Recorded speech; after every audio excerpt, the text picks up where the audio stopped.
Olá, eu sou a Margarida do Student Hub, acabei o secundário com média 19,5 e acabei Biologia e Geologia com 19 e no exame também tive 19. Neste vídeo vou partilhar como é que eu organizava o meu estudo, como é que eu efetivamente estudava e como é que eu mantinha a motivação para estudar. Primeiro, como é que eu me organizava para qualquer teste de Biologia e Geologia? Basicamente, isto é repetido de todos os outros testes, porque eu fazia sempre o mesmo processo. Primeiro, saber o que é que sai no teste. Eu sei que isto parece uma dica óbvia, mas há um monte de gente que não sabe sequer o que é que sai no teste, nem quando é que o teste é. Portanto, primeiro, saber o que é que sai no teste. Especificamente, abrir um livro, ver os tópicos e subtópicos, as páginas, a quantidade de matéria que tens para estudar. Depois, quando eu já sabia efetivamente o que é que calhava, organizava os tópicos de estudo pela quantidade de dias que eu tinha até ao teste. Portanto, para fazer isto, também tens que saber quando é que tens testes. Consoante a quantidade de tempo que eu tinha livre para estudar e a quantidade de matéria que eu tinha para estudar, juntava as duas coisas e definia blocos de estudo de Biologia e Geologia ao longo do tempo para não acumular demasiado perto do teste, para não me faltar matéria até ao teste. Por último e o mais difícil de todos, cumprir este plano que elaboraste. E acho que aqui é que é o truque dos verdadeiros bons alunos, que é, não é só planear, isso é o básico, é cumprir aquilo que planeaste e ajustar conforme as tuas necessidades, porque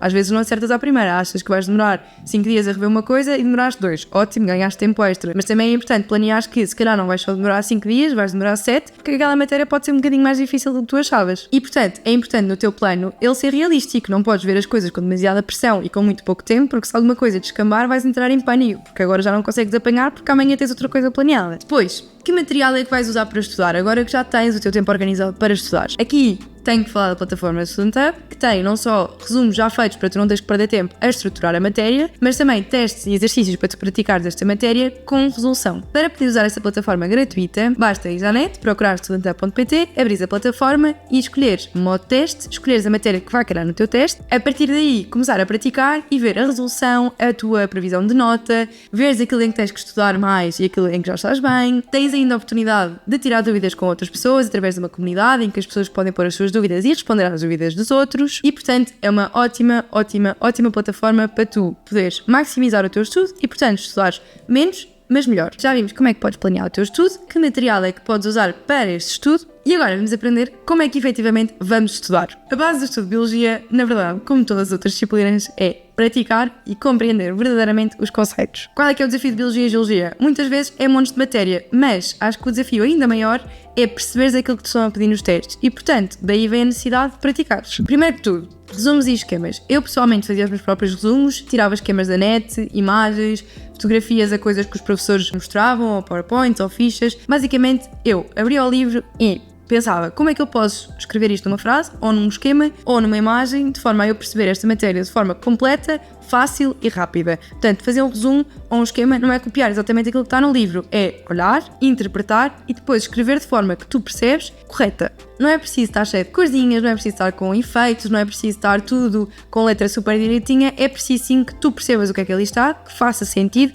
e que não salte passos nem pormenores que são importantes. Isto pode dar algum trabalho, portanto podes usar os esquemas e os resumos já feitos na plataforma da Student Hub ou então podes fazer tu. Mas é importante que não deixes o trabalho de fazer os resumos e decorar e praticar tudo para a mesma semana antes do teste, porque isso é impossível, não vale a pena. Aquilo que eu acabava por fazer era, às vezes eu estava nas aulas e eu não estava a ouvir, ou não estava com vontade, ou não estava a perceber nada, e eu usava o tempo daquela aula, não para conversar ou para estar no telemóvel, mas para fazer os resumos das coisas que eu precisava de fazer. Pronto, e portanto, depois quando eu chegava a casa já tinha trabalhado hoje, já tinha feito os resumos que eu tinha para fazer e chegava a casa e era só decorar ou só fazer perguntas. Se tens a sorte de todas as tuas aulas serem boas e não queres fazer resumos nas aulas, também não é grave, porque tens que chegar a casa e fazer consistentemente, mesmo que seja meia hora ou uma hora por dia, resumos das coisas, que é para quando chegares ao momento do teste, ou 2 semanas antes do teste, ser só decorar, que era aquilo que me acontecia, e praticar. De novo, se tens muita coisa para fazer, não tens tempo suficiente e não te consegues organizar, não percas tempo a fazer os próprios resumos. Usa os resumos que outras pessoas já fizeram e que já puseram nas plataformas do Student Hub e altera o resumo à tua forma, de forma a tu compreenderes verdadeiramente aquilo que lá está.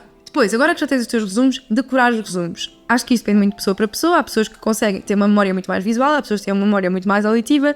Acho que essencialmente há 2 dicas importantes, que é, se tu gostas de ouvir a matéria e tens muito melhor memória auditiva, grava-te a ler os resumos e depois ouve-te a ler os resumos. Por exemplo, isto é ótimo, se tu tiveres que passar muito tempo no autocarro, nos transportes, no comboio, aquilo que seja, e não te apetece estar com os resumos e com os livros e tudo mais na mão, podes só gravar-te a dizer a matéria e ouvir-te a dizer a matéria. Desta forma vais estar entretido e vais conseguir rever as coisas à medida que os dias vão passando. Outra dica mais prática, que era aquilo que eu fazia, mas requer alguma organização, é ler o resumo em casa, num ambiente tranquilo e depois compreender aquilo que lá está e tentar explicar ao público invisível.